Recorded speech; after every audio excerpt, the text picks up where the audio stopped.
There is one place on this entire map where Andy Cohen will not let the Housewives machine go. One city. One hard line drawn in the Bravo sand. And when you find out where it is and why, it genuinely makes you see him differently for a second. Not as the architect of carefully engineered female conflict. Not as the man who has handed a microphone to some of the most combustible personalities on television and then watched the walls catch fire with something resembling delight. Just as a person. A son. Someone with a mom and a dad and a sister and a hometown that still belongs to him in the way hometowns belong to people, privately, quietly, outside the frame. The city is St. Louis, Missouri. Andy's hometown. And his answer, when the question came up, was immediate, hard no. Now sit with that for a second, because it's genuinely fascinating coming from the man who greenlit Dubai.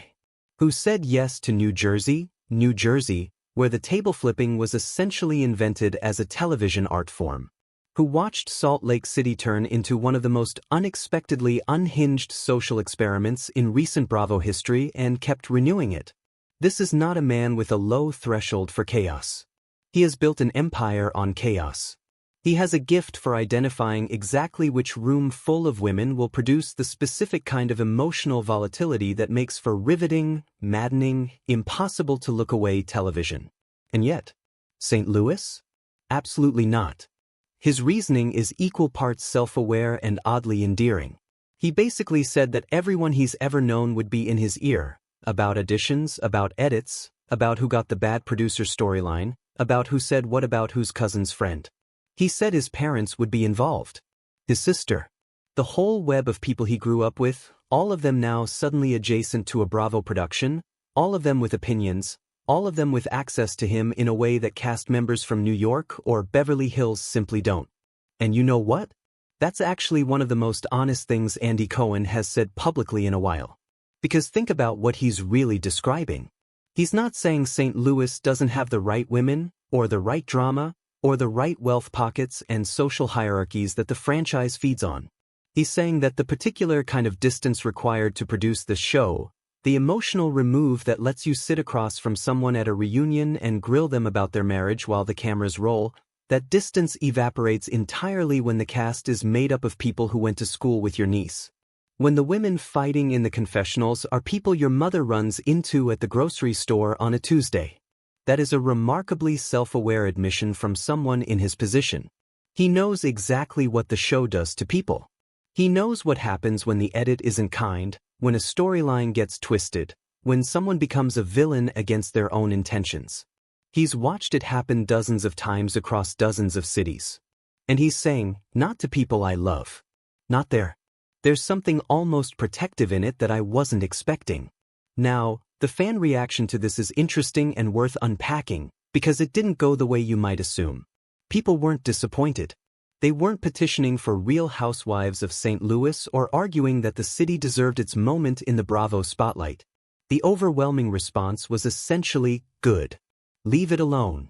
One comment that got a lot of traction made the point that his shows tend to put women in direct opposition to each other, and the commenter was relieved that St. Louis would be spared that particular treatment. Another person made a point about the city's size, that in a place like St. Louis, everyone already knows everyone already has complicated feelings about everyone, and adding cameras and producers and a reunion special to that existing web of relationships would be genuinely destabilizing in a way that might not be entertaining so much as just damaging. That reaction is worth pausing on. Because it suggests that at least some portion of the Bravo audience has started to develop a more complicated relationship with the franchise itself. There's a growing undercurrent of viewers who love the shows and also quietly wonder about the cost, to the women on them, to their families, to their friendships, to their reputations. The Housewives franchise has made careers and destroyed them in the same season. It has amplified some women into genuine cultural figures and reduced others to a single screaming moment that follows them for years. People know this now in a way they maybe didn't in 2006 when Orange County first aired, and the whole thing felt like a slightly gaudy window into a world most viewers had never seen. Back then it was novelty. The gated community, the luxury, the manufactured intimacy of watching women navigate wealth and marriage and friendship with the cameras rolling. It felt like getting away with something. Like being let into a party you weren't supposed to be at. And that original energy is worth remembering right now, because the franchise has changed so enormously since then.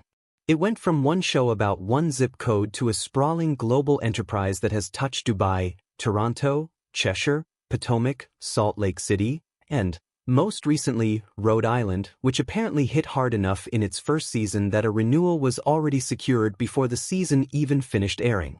Rhode Island, which, no offense to anyone from there, is not a city most people outside the Northeast would have put on their Housewives wishlist. And yet here we are. That's the thing about Andy Cohen and this franchise that people sometimes underestimate. The instinct for where the next pocket of interesting is, it's genuinely sharp. Not every city has worked. Some have been real swings and misses. But the ones that land, they land because there's something specific and irreplaceable about that particular social ecosystem that cameras can reveal in ways no other format could.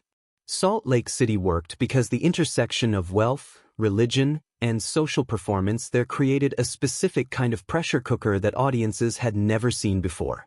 Dubai worked, for a time, because the scale of the wealth and the cultural complexity added dimensions the domestic franchises couldn't replicate. So the question of where the show goes next is genuinely interesting. With St. Louis explicitly off the table, with Rhode Island apparently proving that smaller, more unexpected markets can work, what's being quietly considered? What city is sitting in a development conversation right now that we don't know about yet? Some people online have started throwing out their own candidates, which is honestly one of my favorite things about this fanbase. The theories range from the deeply logical to the chaotic. Cities with established wealthy social scenes and complicated old money versus new money dynamics tend to come up. Cities with distinctive cultural identities that haven't been touched yet. Places where the social hierarchy is specific and legible and the women who occupy it have enough confidence and enough grievance to perform it all for a camera crew. I won't speculate too specifically because half the fun is in the surprise. But I will say that the Rhode Island precedent is quietly important. It suggests that the next move doesn't necessarily have to be a major metropolitan market.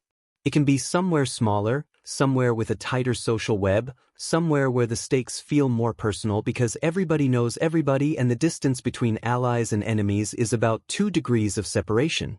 Which, ironically, is exactly what Andy described about St. Louis. The difference, I suppose, is that St. Louis has him in it.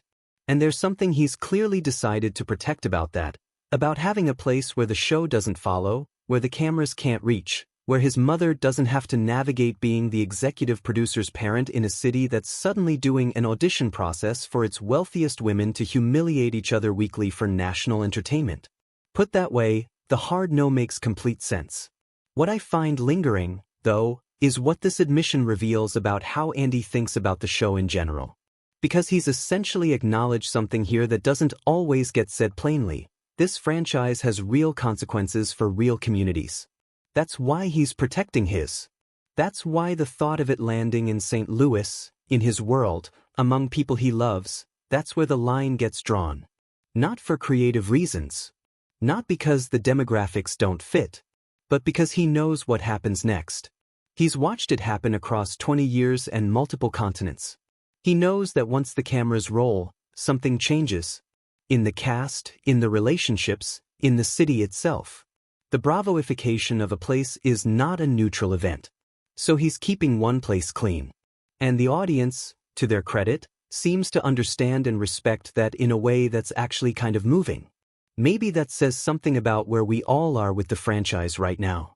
Loving it, watching it, arguing about edits and reunions and who deserved the villain edit and who got robbed of a good storyline, and also, quietly, just being glad that some places still exist outside the frame. Tell me what you think. Was Andy Cohen right to draw this particular line? And more importantly, what city do you want to see get the Housewives treatment next? What market has been sitting there, completely untouched, that you think would absolutely deliver? Drop it in the comments because I genuinely want to know, and this is exactly the kind of conversation that goes in 100 different directions. Let's get into it.